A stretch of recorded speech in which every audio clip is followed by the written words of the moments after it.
Even though his friends tried to make things easier for him and for Greg, Randy said he could scarcely bear to live in the home he had shared with Jan for only 3 months. I had a lot of bad feelings about being in the house. We bought the house together. It was the house that she wanted, he would say sadly. It was her dream house. I don't know that I would have been able to feel comfortable and live in that house.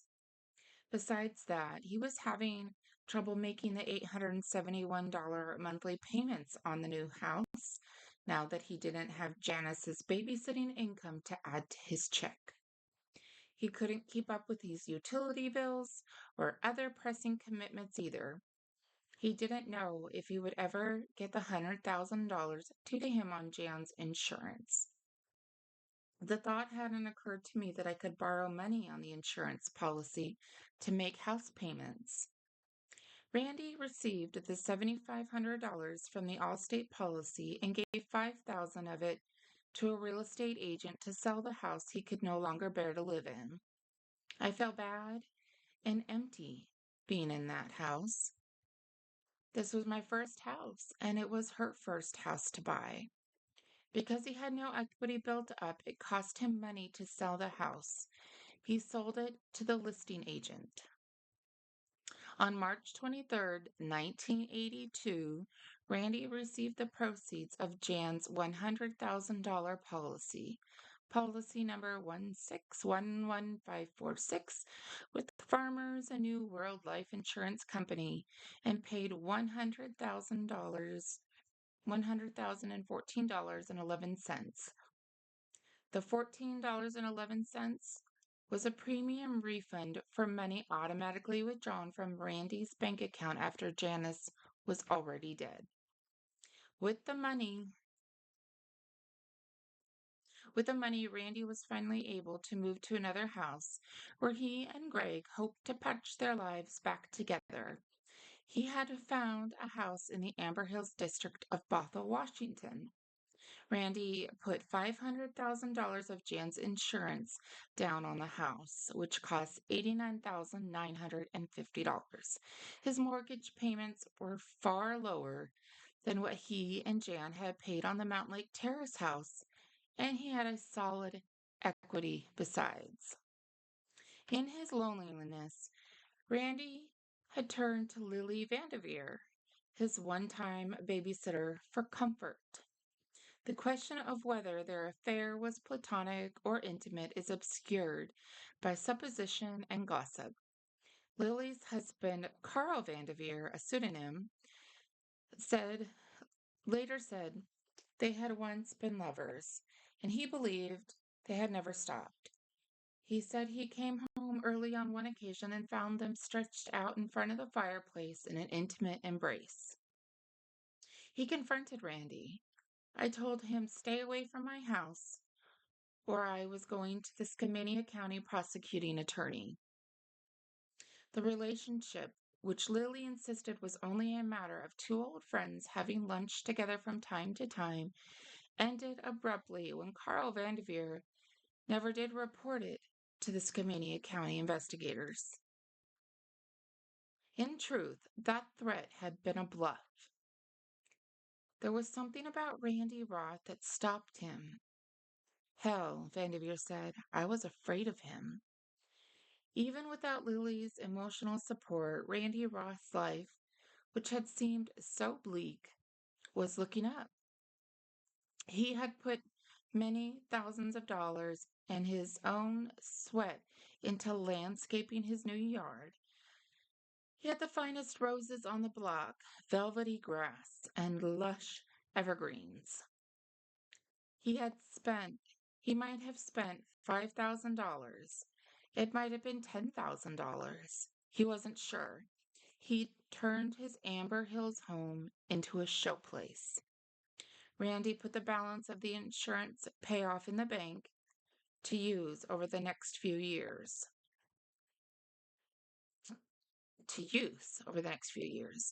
He had been pinched for money for so long, and suddenly he no longer was. He spent freely. He bought 2 motorcycles, one for himself and one for Nick Amandi.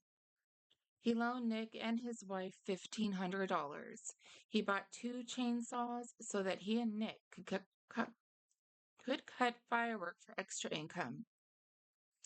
Somewhat surprisingly, Randy and Greg didn't live in the new house in Amber Hills for very long, only 2 years. Randy's money from the insurance settlements hadn't lasted as long as he expected, and his large equity in the home didn't help him with his monthly bills as much as he thought it would. In May of 1984, he sold the Amber Hills place for exactly what he had paid for it, despite all his landscaping improvements. He had a cash offer and took it. He bought a house at 3012 169th Southeast in Misty Meadows, a pleasant area less than 2 miles away. The Misty Meadows home was only in the $70,000 to $75,000 bracket, but it was very nice. Randy kept some of his cash out money for expenses, and he loaned Nick Amandi another $4,000. This time, so Nick could buy a double wide mobile home to put on some property Amandi had purchased. Amandi, who now worked for a local fire department, remained ambivalent about Randy. Ever since Randy had asked, "Could you kill your wife?" on that Halloween night, weeks before Janice died, Nick had tried to pull away from Randy, but that wasn't so easy to do. No one left Randy. He had to be the one who decided a relationship was over. And quite frankly, Nick needed money badly, and Randy had it to lend. They agreed that the Mondys would repay Randy in babysitting. Carrie would take care of Greg, and for each week of childcare, Randy would reduce the amount of their debt by $50. In 2.5 years, they would be even. But then, suddenly, Randy moved Greg to Lily Vandeveer's home. Nick promised to make payments on the debt, but he wasn't making enough to repay the $200 a month Randy demanded. Randy's newest home was painted brown and cream, a pseudo-Norman split level with massive exposed beams. It was built on a cul-de-sac where Greg could play outside safely. The lot was pie-shaped. Randy planned to landscape this yard and make it the most beautiful on the block. There was a tall stand of fir trees out in back of all the homes on their block, and behind that, an easement where high power lines hummed and throbbed. Misty Meadows was a friendly neighborhood. There was an older couple right across the cul-de-sac who doted on Greg and were like foster parents. Best of all for Randy, another couple, Ben and Marta Goodwin, whom Randy had known since 1982 through Greg, moved from a rental a few blocks away and became his next door neighbors. Their son Ryan was Greg's age, and they had an older boy named Travis and a daughter, Brittany. Randy hadn't seen his own brother David for a long time, and Ben became like a brother to him, just as Randy became Ben Goodwin's best friend. Randy was an avid classic car buff, and he had always supplemented his salary by buying older cars, fixing them up until they were in cherry condition, and reselling them. He and Ben Goodwin both admired old Chevy pickups. Ben, a handsome but laconic Vietnam vet, half a dozen years older than Randy, recalls the first time he ever saw Randy Roth. He was driving down the street in a 1973 Chevy pickup, just like mine, except it was gold. And I said to Marta, "Now, that looks like my kind of guy."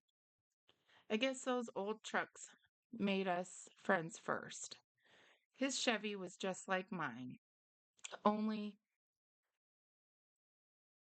It was a four-wheel drive, and he was pulling a trailer all full of stuff. He missed the turn, and then I saw him coming back, and he turned into our street, and that's the first time I ever saw him. Ben and Marta Goodwin would become perhaps the best friends Randy Roth ever had in his life. Their closeness would last for almost a decade, and they would share traditions as if they were family and not just neighbors. Randy had no family any longer, not since Jan died, but with the Goodwins he did. The Goodwins saw a side of Randy that no one else ever glimpsed. Although they never forgot the good times they shared, their closeness would cost them dearly. Marta was a pretty, slightly plump woman in her late 20s, and Ben was a whipcord, tough 6-footer in his mid 30s when they met. Ben came from a huge family. He'd made his own way, and he had seen a great deal of action in Vietnam.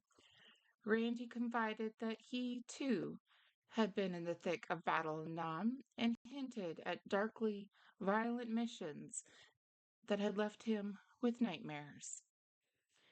He was my best friend for 8 years, Ben Goodwin recalls. But we knew he hated women. He especially hated women who he said looked like whores. He was always nice to Marta, respectful, as if he as if she represented his ideal of what a woman should be. Perhaps she did. Marta never saw Randy do anything wrong. He seemed to want her to see him as perfect. When she quit smoking, a habit Randy detested, he sent her flowers, but he never even came close to making a pass at her. She was the perfect wife, the perfect mother. Ben Goodwin's first meeting with Randy was anything but cordial. Ben Goodwin is a brusque, sometimes artless man. He loves his own kids and is concerned about all kids. Long before Randy and the Goodwins became next door neighbors, when Ryan Goodwin was 6 and in the first grade, he asked if Greg Roth could come home with him and stay after school at their house every day. Where's his mom? Ben asked. He doesn't have a mom, Ryan replied.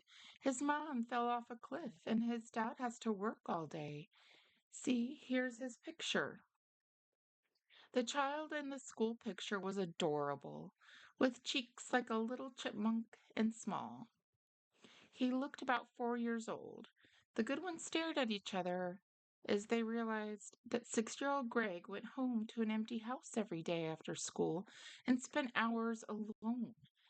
Ben marched over to Randy's house and punched him in the chest and demanded, "Look, you SOB, what do you mean by leaving that kid all by himself?" That should have been the propitious beginning to a friendship, but it was. That should not have been, but it was. They worked it out without an argument. Randy said he was a widower who had just moved into the neighborhood, and he didn't know anyone who could look after Greg. Marta felt sorry for him and agreed to look after Greg until Randy got home from work. Ben and Randy soon found they had a lot in common: cars and rock and roll golden oldies, camping, and, of course, their service in Vietnam. Randy was a good looking man with a well trimmed beard and mustache. He had dark brown eyes, and although he was short, he had the massive biceps of a weightlifter. There wasn't anything he didn't know about the innards of a car. He was definitely a man's man.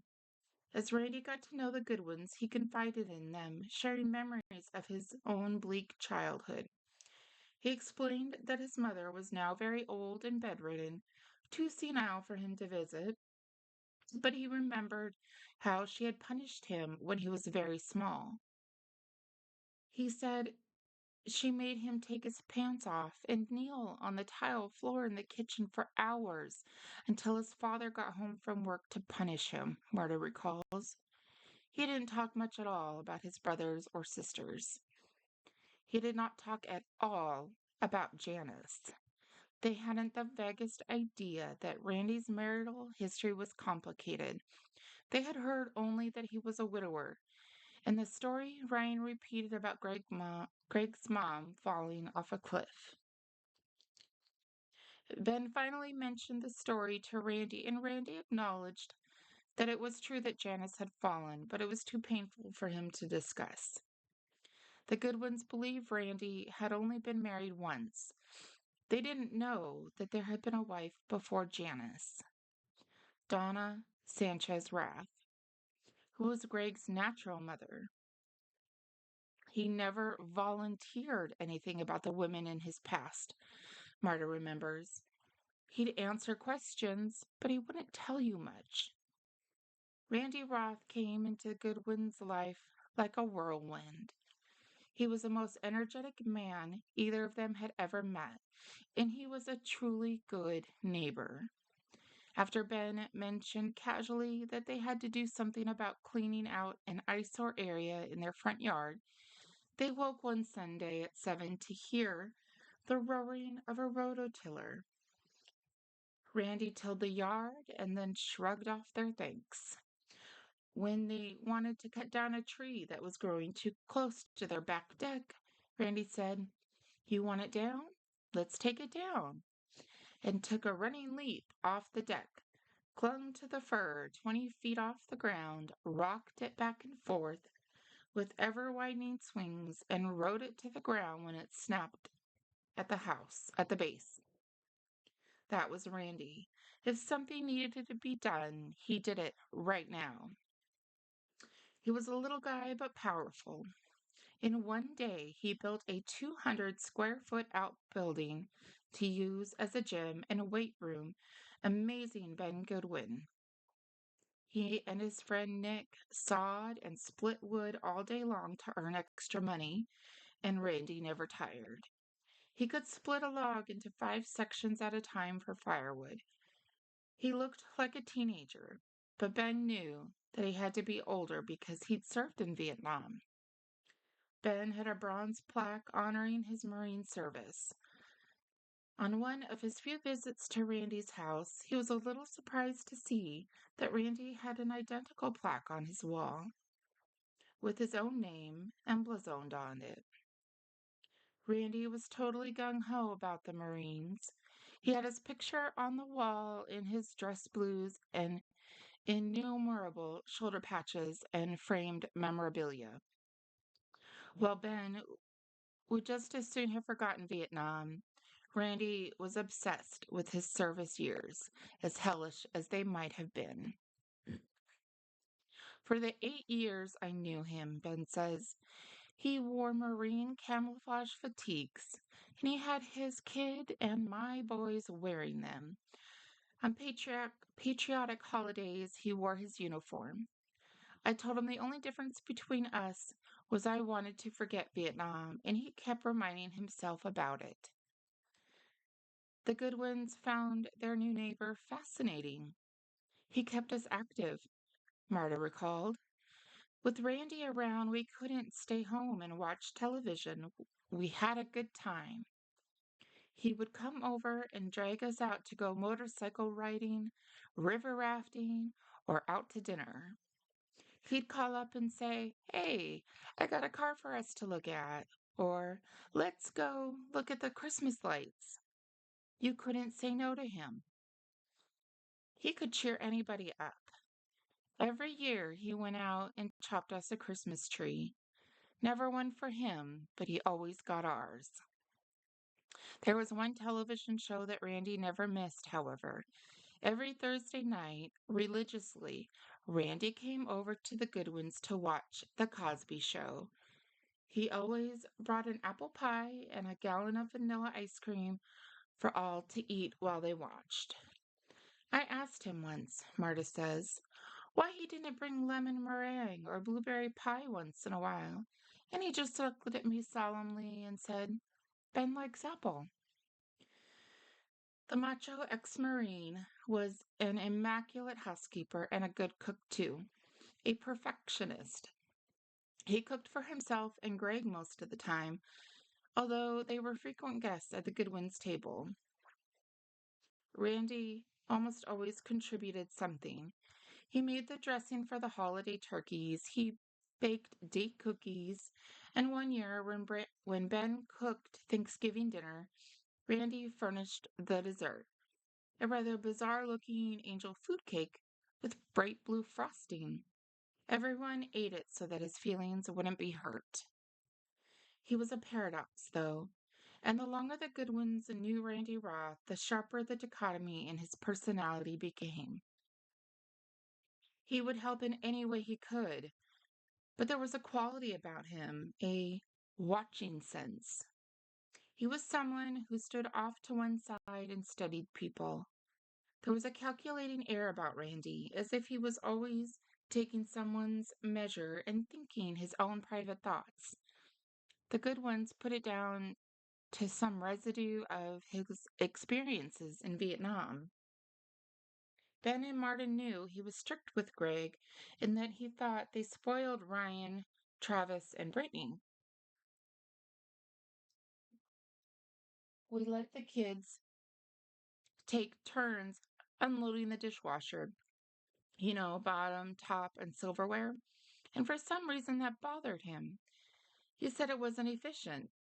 They should each unload the whole thing for a week. It was a dumb thing, but it drove him nuts. Greg did all the chores by himself and without question. Randy bought Greg the very latest and most expensive toys. He had a Nintendo and dozens of games to go with it as soon as they came on the market. Greg had new four-wheelers 3 times a year and expensive bicycles.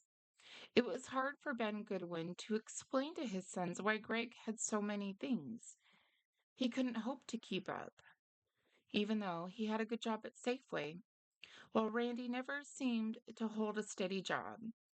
In fact, Ben was puzzled at how Randy managed to afford all the toys, especially when he was cut back to half time at Vitamilk. Randy hugged Greg and often told him he loved him. Greg always called Randy when he got home from school to talk to him. None could deny that there was a strong bond between the little boy and the only constant parent in his life. Greg rarely spoke of his natural mother, who visited infrequently, and Janice had been in his life less than a year. His father was always there. And yet there was a dark side to Randy's parenting. Maybe it was the vicious circle that all social workers recognize. An abused child becomes an abusive parent. Greg could say thank you, but he was not allowed to say please, Marta Goodwin remembers. Randy told Greg that please was a begging word and he must never beg for anything. Greg was disciplined as harshly as any young Marine in boot camp. When he forgot to put the garbage can out one scheduled pickup day, Randy dumped the whole can and spread the trash all over the cul-de-sac. In the pouring rain, he made Greg gather the refuse up with his hands. He was out there on his hands and knees, and he got it all picked up, Marta recalls, all except for one little scrap of paper. When Randy saw that, he dumped it all out again, and Greg had to start all over. If anything was out of place in Greg's room, Randy ransacked the closet, the drawers, stripped the bed, everything, and made Greg put every item back in place. Randy Goodwin had seen that happen, but Marta and Ben never had. Ryan Goodwin had seen that, and they never had. They thought Ryan was exaggerating until they saw the garbage can incident. The worst example of Randy's discipline came when Greg's third grade teacher called him and said Greg hadn't turned in his homework. Randy grounded his son. Greg completed his homework all right, but he apparently was so frightened that it might not be perfect that he didn't turn it in. The third time his teacher called, Randy was livid, so angry he was frightened by his own rage. He called me at work, Ben says. He asked if Greg could stay at our house for a few days because he was afraid of what he might do to him. We said fine, and Greg came over with his sleeping bag and his little suitcase.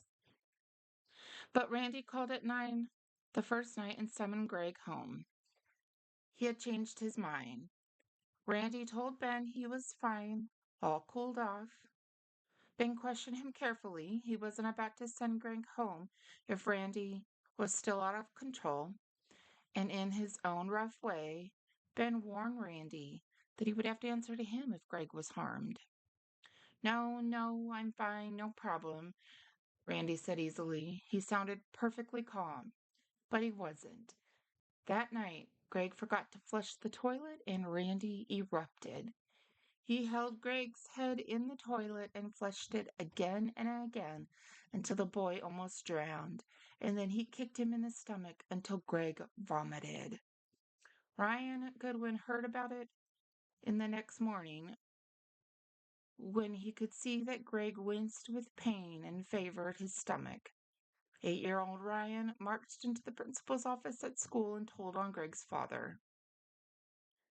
Randy was reported to Children's Protective Service and put on probation.